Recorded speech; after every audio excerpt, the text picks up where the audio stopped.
Just before isolation began, Mia and I moved to Manly, which has been really nice because it means when we go out for our daily exercise, we walk down past Manly Wharf and we walk along the Corso, we walk along Manly Beach and over to Shelley Beach. And at each of those places, when we walk along, we get to see the ocean.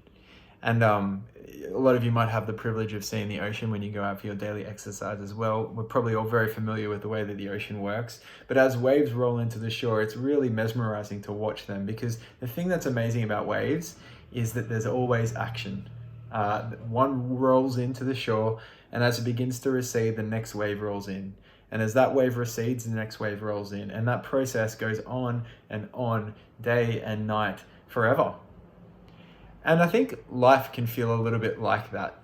That might be a beautiful picture, but the unfortunate reality is that sometimes life feels like that when it comes to trials. One comes in, and as soon as that trial begins to recede from our lives, the next one rolls in. And as soon as that trial begins to recede, the next one rolls in. And certainly 2020 has felt that way for us as Australians, and probably for people around the world as well.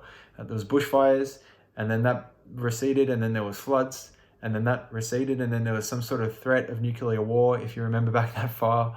And then now we have COVID. And even as COVID feels like it's beginning to recede maybe a little bit, we can set our hopes on the future, but then it's inevitable that some other wave will roll in after it. And it's a little bit depressing. It can be difficult to live in a time like that. And what can be even more difficult is to listen to the Bible's encouragement and command for us to praise God. In the midst of your trials, praise God. So how can we bring praise to God when we're living between one wave and the next? Well, Psalm 40 is actually about that very thing. If you have a look at Psalm 40, the way that it starts is with David coming out of a trial. One wave is receding, but then the way that it finishes is David entering a trial, another wave rolling in. And David does two things that I think are noteworthy in this psalm. How can we learn from David about how to praise God in the midst of our trials? Well, firstly, he finds the goodness in the moment that he is living in. Have a look at verse 5. Many, Lord, my God, are the wonders that you have done, the things you have planned for us. None can compare with them. Were I to speak and to tell of all your deeds, there would be too many to declare. So even though David has just come out of a trial, he's been going through some of the hardest things in his life, he is able to recognize that there is goodness from God, even in those difficult moments. And I think for us, we can learn from David that if we want to see the goodness of God in the trials of our lives, we need to teach ourselves, we need to have the discipline to stop and to look for them. For the goodness of God, we need to stop and to look. And the way that I remember this is it's just like when you teach a kid to cross the road. You teach them to stop and to look and then to go. And so equally, when we come to trials, we can learn to find the goodness of God in the moment that we're living in by stopping and looking and then going.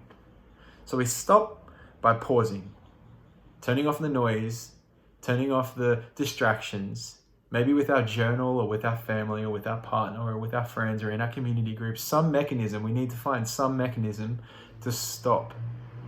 We're so distracted, but we just need to pause.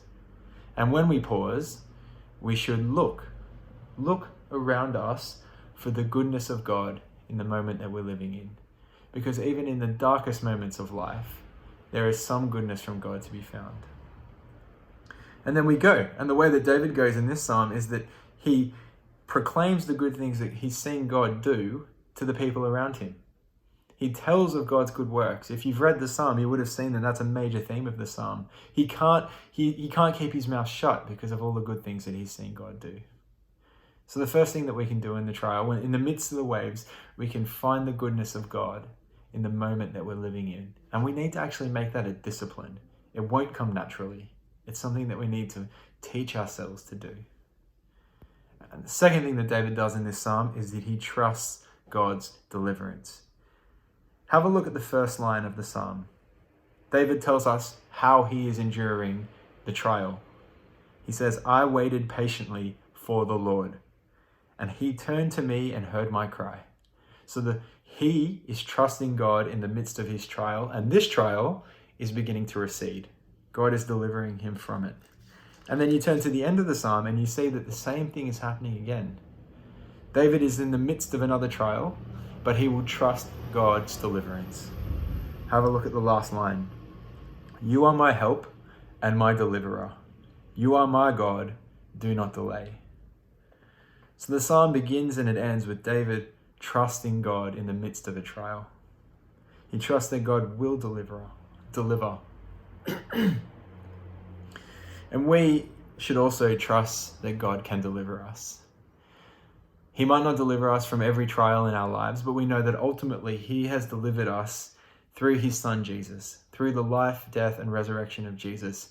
We know that God is faithful to his promises and that no word of the Lord ever fails. And we can trust him in that. Of this, we have no doubt.